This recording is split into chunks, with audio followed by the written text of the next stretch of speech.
భారతదేశం నేల కింద బంగారం, ఇనుము, బొగ్గు ఇలాంటి అపారమైన సంపద దాగి ఉంది. ఇది మన దేశ భవిష్యత్తును నిర్మించగల శక్తి. కాని ఈ అమూల్యమైన వనరులను ఎవరు కంట్రోల్ చేస్తారు? వాటిని ఎలా బయటకు తీస్తారు? అన్నింటికన్నా ముఖ్యంగా దానినుంచి వచ్చే లాభాలు ప్రజలందరికీ ఎలా అందుతాయి? ఈ ప్రశ్నలన్నింటికీ సమాధానం చెప్పే ఒకే ఒక్క రూల్ బుక్ ఉంది. అదే గనులు మరియు ఖనిజాల చట్టం 1957. సో అసలు పాయింట్ ఇదే.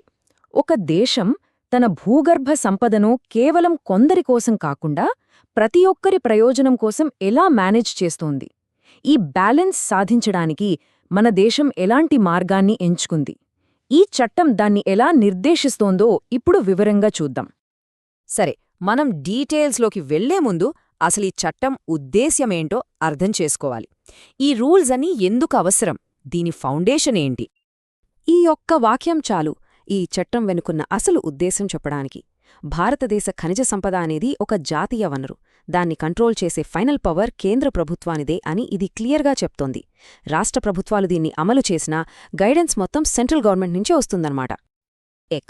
ఈ చట్టంలో అత్యంత ముఖ్యమైన రోల్ ఏంటంటే, గవర్నమెంట్ పర్మిషన్ లేకుండా ఒక చిన్న రాయిని కూడా కదిలించడానికి వీలులేదు. ఇది ఈ చట్టానికి మూలస్తంభం లాంటిది, తిరుగులేని నియమం. ఒకే రూల్ అయితే చాలా క్లియర్గా ఉంది. మరి ఒక కంపెనీ చట్టబద్ధంగా మైనింగ్ చేసే హక్కును ఎలా సంపాదిస్తుంది? ఆ ప్రాసెస్ ఏంటో ఇప్పుడు చూద్దాం. ఈ నిధిని అందుకోవడానికి 2 తాళం చెవులు ఉన్నాయన్నమాట. మొదటిది ప్రాస్పెక్టింగ్ లైసెన్స్. అంటే ఇది కేవలం ఖనిజాలు ఎక్కడ ఉన్నాయో వెతకడానికి, ఒక మ్యాప్ గీయడానికి మాత్రమే ఇచ్చే పర్మిషన్. రెండోది మైనింగ్ లీజ్. ఇది ఆ ఖనిజాలను తవ్వి బయటకు తీసే అసలైన అధికారాన్ని ఇస్తుంది.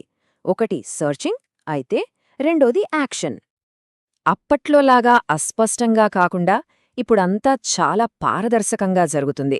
ముందుగా ప్రభుత్వమే మైనింగ్ చేయడానికి అనువైన ప్రాంతాలను గుర్తిస్తుంది. ఆ తర్వాత ఆ హక్కుల కోసం కంపెనీల మధ్య ఓపెన్ ఆక్షన్ అంటే వేలం నిర్వహిస్తుంది.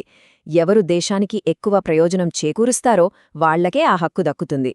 దీనివల్ల ట్రాన్స్పరెన్సీ పెరిగింది, ప్రభుత్వ ఆదాయం కూడా బాగా పెరిగింది. ఈ లీజులు 5-10 ఏళ్ల కోసం కాదు, ఏకంగా 50 సంవత్సరాల పాటు ఇస్తారు. ఎందుకంటే మైనింగ్ అనేది చాలా పెద్ద ఇన్వెస్ట్మెంట్తో కూడుకున్న పని.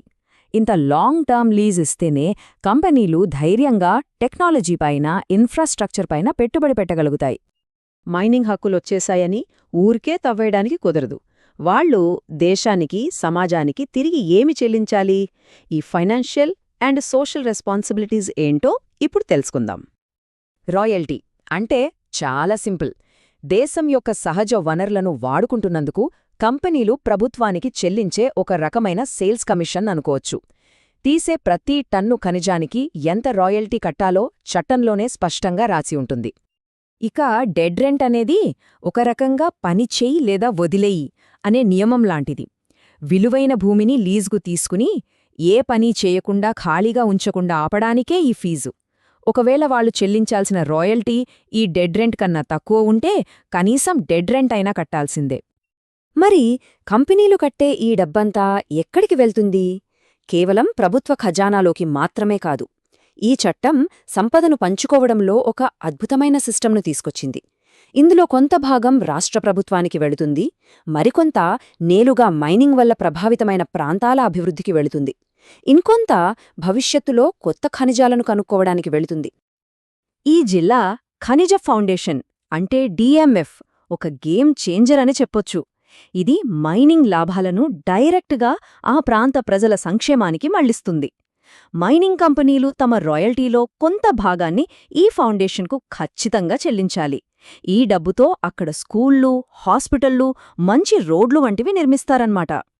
అంతేకాదు, కంపెనీలు తమ రాయల్టీలో మరో 2% జాతీయ ఖనిజ అన్వేషణ ట్రస్ట్ అంటే ఎన్ఎంఈటీకి కూడా చెల్లించాలి. ఈ డబ్బును దేశంలో కొత్త ఖనిజ నిక్షేపాలను కనుగొనడానికి వాడతారు. అంటే భవిష్యత్తు కోసం కూడా ప్లాన్ చేస్తున్నారన్నమాట. హక్కులు, బాధ్యతలు సరే, మరి రూల్స్ బ్రేక్ చేస్తే?